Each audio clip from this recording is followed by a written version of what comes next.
종합적 TV 시청자 여러분 안녕하십니까. 7월 3일 저녁 7시를 넘었습니다. 저 사무실 바깥으로는 광화문인데 아주 석양에 물들은 거리 풍경이 근사합니다. 70년 동안 문명 건설을 한 우리입니다. 대한민국 주류 세력이 이런 좋은 나라를 만들었는데 정신적 타락을 막지 못해가지고 이런 나라를 혹시나 핵무장한 김정은 야만 세력에 넘어가지 않겠느냐 하는 고민으로 걱정으로 잠 못 이루는 분들이 많으실 것이라고 생각을 합니다. 그러나 우리가 건설한 문명은 경제, 제도, 법치, 언론의 자유, 선거의 자유, 그리고 야당의 비판, 대기업 이런 것으로 남아 있습니다. 눈에 보이는 것들입니다. 이것들이 과연 이 대한민국을 공산화시키겠느냐, 소매치기 당하겠느냐, 저는 그렇게 생각하지 않습니다. 그 문명 건설의 저력이 위기를 맞으면 반드시 나타날 것이라고 생각을 합니다. 아직 그 위기를 향해서 가고 있지만은 보통 사람들은 그 위기를 느끼지 못합니다. 제도가 무너지고 법이 무너지고 자기 재산이 날아가고 언론 자유가 제약당할 때 비로소 행동하게 될 것인데 지금은 그런 시기를 예견하고 준비할 때가 아니냐 생각이 듭니다. 이런 상황에서 가장 중요한 집단이 자유한국당입니다. 개헌 저지선을 가지고 있는 거대 야당입니다. 지난 6월 13일 지방선거 참패 이후에 비상대책위원회를 만들어가지고 당을 재건해야 되겠다는 움직임이 일어나고 있는데 내부적으로 통일이 되지 않고 있습니다. 일단 비상대책위원회 위원장을 훌륭한 사람을 모셔야 일이 진행될 것 같기도 한데 거기에 거론되는 사람들 중에 두 사람 이름이 아주 특별한 의미를 가지고 있다고 생각합니다. 이회창 전 한나라당 대통령 후보, 박관용 전 국회의장이 거론되고 있습니다. 저는 두 분 중에 한 분 또는 두 분이 다 같이 이 비상대책위원회를 맡는 것이 좋지 않을까 하는 생각을 갖습니다. 물론 반대론도 많더라고요. 또 두 분이 스스로 하겠다는 사람이 아니니까 그런 제의가 왔을 때 뭐 받는다는 보장은 없습니다. 그러나 두 분 정도면은 비상대책위원회가 제 기능을 할 수 있을 것이고 국민들로부터도 신뢰를 얻지 않을까 하는 생각을 갖는데 그것이 저만의 생각이 아닐지도 모르겠다는 생각이 듭니다. 그런데 두 사람 다 80대 넘으니까 지금 젊은 사람들이 실정을 내지 않겠느냐 등등 뭐 반론도 있을 겁니다. 또 두 사람이 다 문제가 많다. 문제 많은 걸로 접근하면은 한국에서 누가 살아남겠습니까? 다만 이 시대가 요구하는 사람이냐 아니냐죠. 이 시대가 요구하는 사람이냐 아니냐. 그분의 장점은 뭐냐로 봐야 되지 않을까 생각이 듭니다. 두 분 다 공통점이 있습니다. 헌법적 가치, 자유민주주의 체제를 지키는 데는 확고한 생각과 정책과 소신을 갖고 있는 사람입니다. 지금 가장 중요한 것은 이 부분 아니겠습니까? 남북한 계급투쟁론자들로부터 남북한 좌익연합 세력으로부터 자유민주주의 법치 그리고 한미동맹을 지켜내느냐 지켜내지 못하느냐 이것을 가장 중시해 가지고 인물을 뽑는다면 저는 박관용 그리고 이회창 두 정치인 출신이 저는 많은 점수를 받을 수 있을 것이라고 생각을 합니다.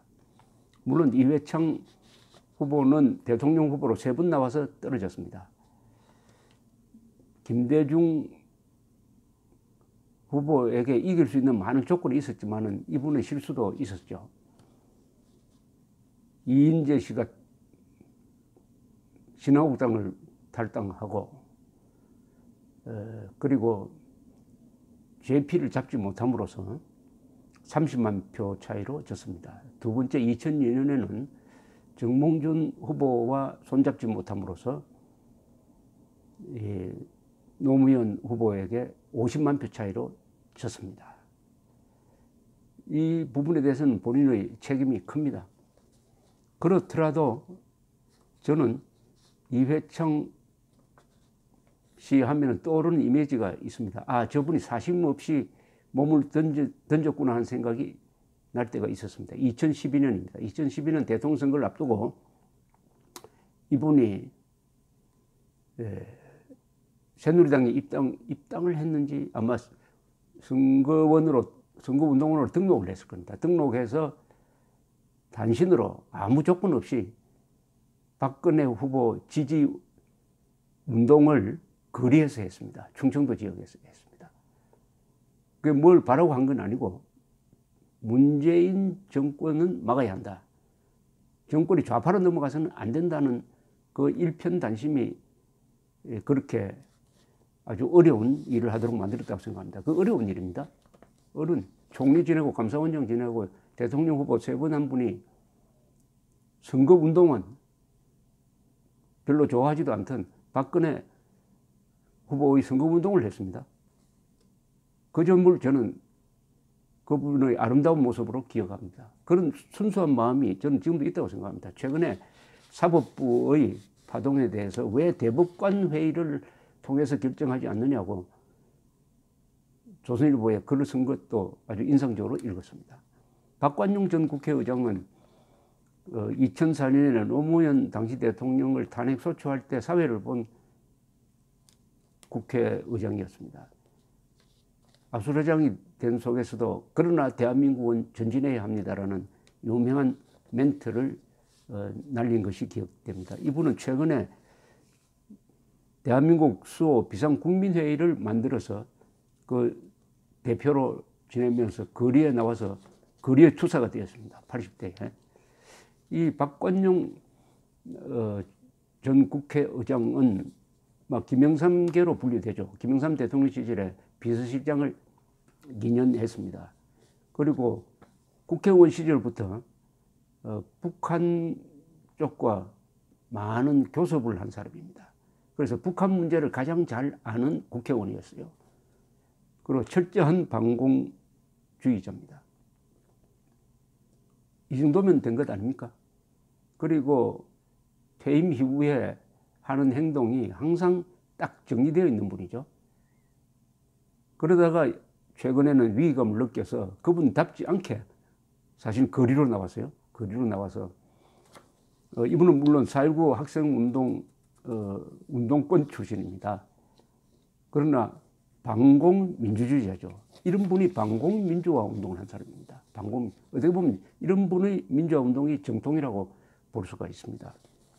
특히 인상적인 것은 지난 4월 20일 세종문화회관에서 열린 대한민국 수호 비상국민회의 창립대회에서 박관용 전 국회의장이 한 10여 분 동안 한 이야기, 그것은 아주 명연설이었습니다. 그걸 정리를 해보았습니다. 이렇게 이야기했습니다. 종북 주사파 세력이 청와대를 점령하였다. 김일성주의자인 통일당 사건 신영복을 존경한다고 말하는 것은 대통령으로서 할 수 없는 이야기다. 북한에 무슨 메시지를 주려 한 것인가?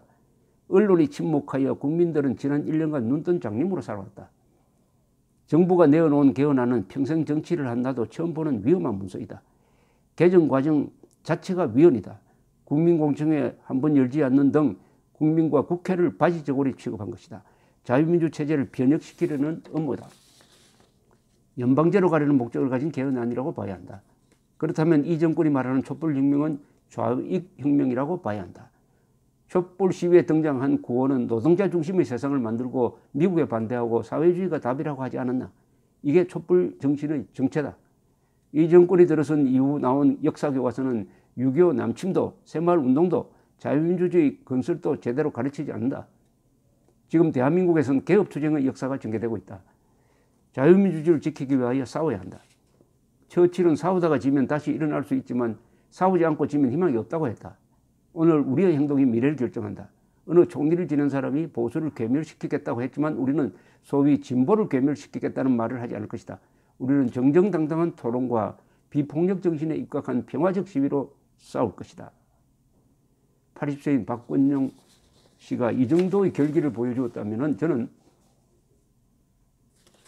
이 자유한국당 비상대책위원장 자격이 충분하다고 생각합니다. 이 시점에서 다른 건 다 사소한 겁니다. 나이도 사소한 겁니다. 과거에 좌익만 아니었다면 대한민국에 반대하지만 않았더라면 다 우리 편입니다. 그리고 박관용, 이회창 두 분은 큰 정치를 경험한 사람입니다. 특히 이회창 후보는 김대중 대통령이 이 햇볕 정책을 펼 때 적절한 야당을 이끌고 적절한 견제를 했던 사람입니다.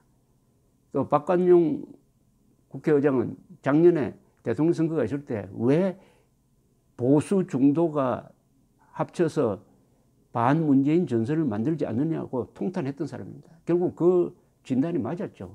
그래서 41% 보수 중도 분열로 41%의 지지로 좌파 대통령이 등장한 것 아닙니까?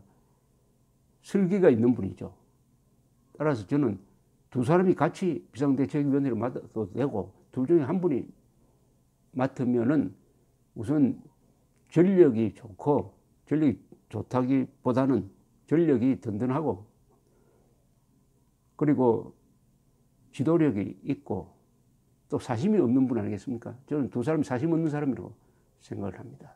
그리하여 이 자유한국당을 제대로 된 이념 투쟁 집단으로 만들어가지고 이 기울어가는 대한민국을 붙들고 방공, 자유, 민주, 법치의 국가 정체성을 지킬 수 있도록 하는 쪽으로 체질을 바꾸고 이념을 분명히 할 수 있다고 생각합니다. 특히 이회창 후보 생각하면 미스터 법치입니다. 미스터 법치.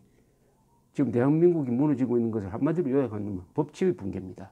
이 법치를 세우는데 이회창 비상대책위원장의 역할이 있을 수 있다고 생각합니다. 저희 의견에 동의하든 반대하시든 많은 의견을 남겨주시기 바랍니다. 감사합니다.